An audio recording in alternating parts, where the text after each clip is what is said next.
Hello India प्यारे दोस्तों को, हेलो इंडिया, हेलो इंडिया प्यारे देशवासियों को मेरा अभिनंदन। मेरा नाम डॉक्टर कुमार पुनीत गोयल है। आज मैं आपको मिलवाता हूँ अपने मामा जी से, योगेश मोहन अग्रवाल। मैं इनसे एक क्वेश्चन पूछ रहा था। मैंने पूछा ब्रह्मा विष्णु महेश में कौन सबसे ज़्यादा, ब्रह्मा विष्णु महेश में कौन नंबर 1 पे है। अब मुझे समझ नहीं आया, मामा जी ज़रा आप मुझे बताएंगे ब्रह्मा विष्णु महेश में कौन नंबर 1 है और क्यों है। मेरे ख्याल से तो जी ब्रह्मा जी सर्जन करता है तो शायद ही अच्छे होने चाहिए। अब ये देखो कि ब्रह्मा जी सर्जन करता है। हाँ बिल्कुल। उन्होंने किसी को बना के छोड़ दिया, फिर उसके पालन करने वाला भी तो होना चाहिए।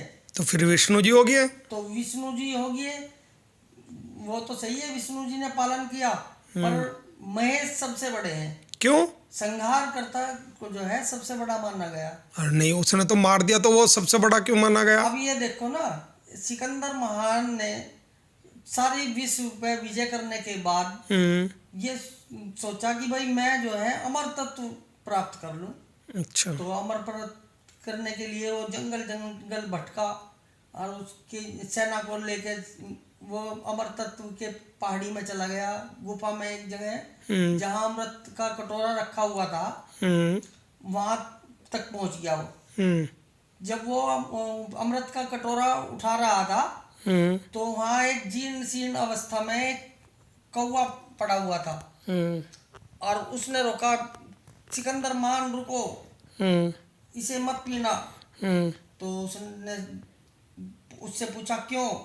उसने कहा कि अगर जो तुम इसे पी लोगे तो तुम्हारी अवस्था भी मेरे जैसी हो जाएगी और मैं जो है मरना चाहता हूँ पर मैं मर नहीं सकता। नहीं तो अगर कोई अमृत पी ले तो फिर वो बीमारी क्यों होगा, खून क्यों रिसेगा उसका, ऐसा क्यों है ये बताओ जरा। अमृत तत्व तो ये है कि वो मरने का नहीं, बूढ़ा होगा, बूढ़ा हो गया, बीमार भी होगा, जीर्ण शीर्ण भी होगा, पर वो मरने का नहीं, अमर रहेगा।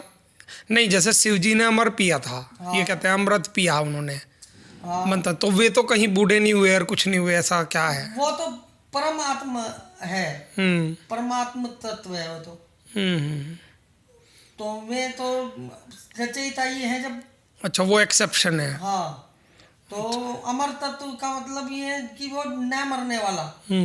अब वो जो है उस कौवे ने कहा कि पी लो तुम, और जो है तुम मर नहीं सकते, मैं जीर्ण शीर्ण अवस्था में हूँ, चल नहीं सकता, पर मेरी हालत इतनी खराब है कि मैं मरना चाहता हूँ।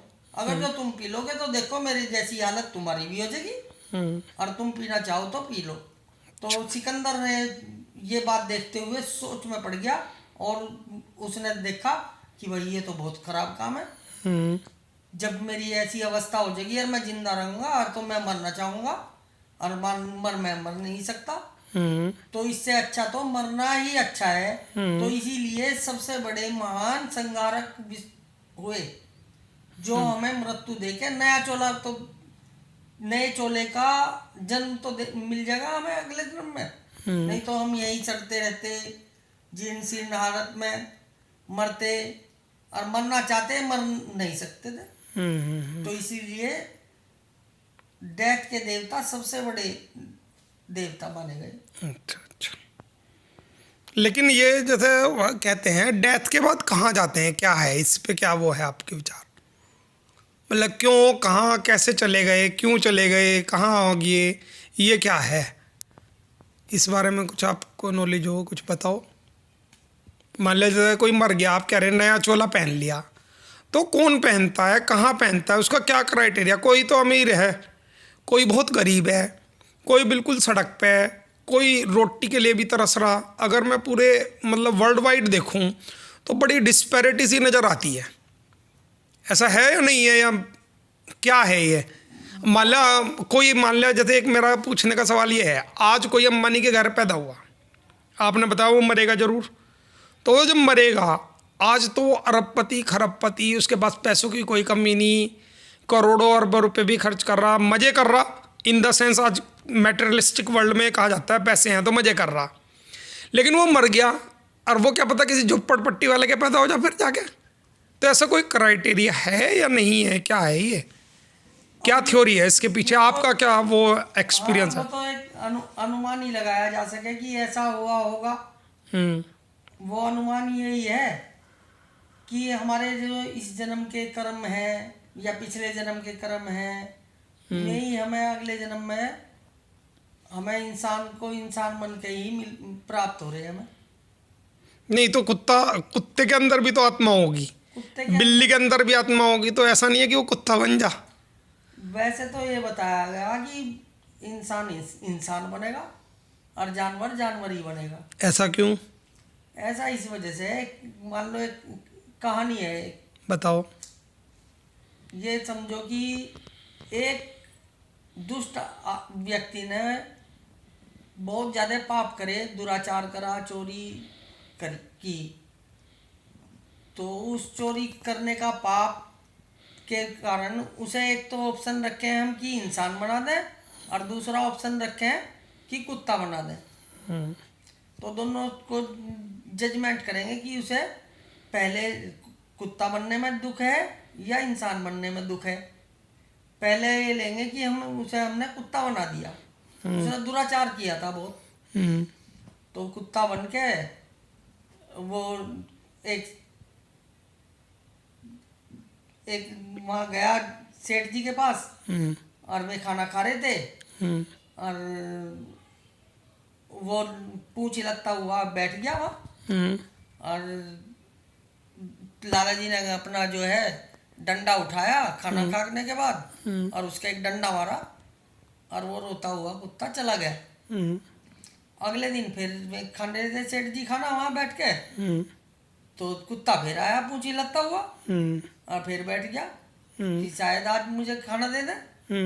उसे इसका मतलब वो दुराचार था या व्यभिचारी था, जैसा भी था वो, उसे इस जन्म में कहाँ दुख हो रहा, दोबारा आ गया वो तो। जबकि अगर जो हम दूसरे ऑप्शन में रख के देखें कि उसे एक दरिद्र इंसान ही बना दिया, और वो दरिद्र इंसान जो है सेठ जी के दरवाजे पर खटखट कर रहा, अल्लाह सेठ जी मैं बहुत भूखा हूँ, मुझे एक रोटी दे दो।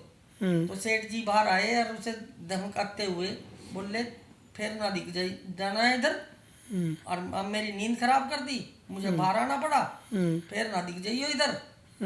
तो वो मलिन मन से अपने मन को दुखता हुआ चला गया कि मैंने पता नहीं कि पिछले जन्म में क्या कर्म करे थे जो मुझे इतना धमकाया, मैं भूखा भी था। क्या वो अगले दिन सेठ जी के बाहर आ जाएगा? नहीं आनेगा, नहीं आनेगा। तो उसे ज्ञान हुआ ना कि मैंने पिछले जन्म में कर्म खराब करे थे और उसका मन दुखी हुआ, तो उसे पाप का, पिछले जन्म के पाप का पश्चाताप हो रहा। जबकि कुत्ते की योनि में तो दोबारा फिर आके बैठ गया, वो पूछी लगता हुआ, उसे तो दुखी नहीं हो रहा, वो मरना भी नहीं चाहता किसी भी योनि में आदमी, पर उसे तो दुख तो नहीं हो रहा, पिछले जन्म का पश्चाताप तो नहीं हो रहा। जबकि जो सजा दी जावे वो जो है पश्चाताप के लिए ही होवे। अच्छा, कि जेल में गिर दिया और उसे पश्चाताप हुआ भाई मैंने गलत करा। कुत्ते की योनि में तो पश्चाताप नहीं हुआ, जबकि इंसान की योनि में हुआ उसे। तो कौन सी सजा दे हम उसे? इंसान को इंसान बना के ही उसे दरिद्रता दे दे, तो यही सजा है। इसलिए उसे आदमी आदमी बनेगा, कुत्ता कुत्ता बनेगा, कुत्ता कुत्ता बनेगा। अच्छा, क्योंकि इसी योनि में ही भगवान किसी को मुकेश अंबानी के यहाँ पहुंचा देगा जिसने अच्छे कर्म करे, और इसी योनि में ही भंगी के यहाँ पहुंचा देगा जो झाड़ू पैदा होते ही झाड़ू लगा रहा। यो ना बोल लो, गड़बड़ हो जाएगी। कुछ नहीं होता, ना ना ना, है गड़बड़ बहुत ज़्यादा हो जाएगी, यूट्यूब का है ना, तो अच्छा। तो मैं डिलीट कर दूँ, भंगी कहते ही तो काम खराब है। अच्छा, बोलने यार क्या बोल लूँ?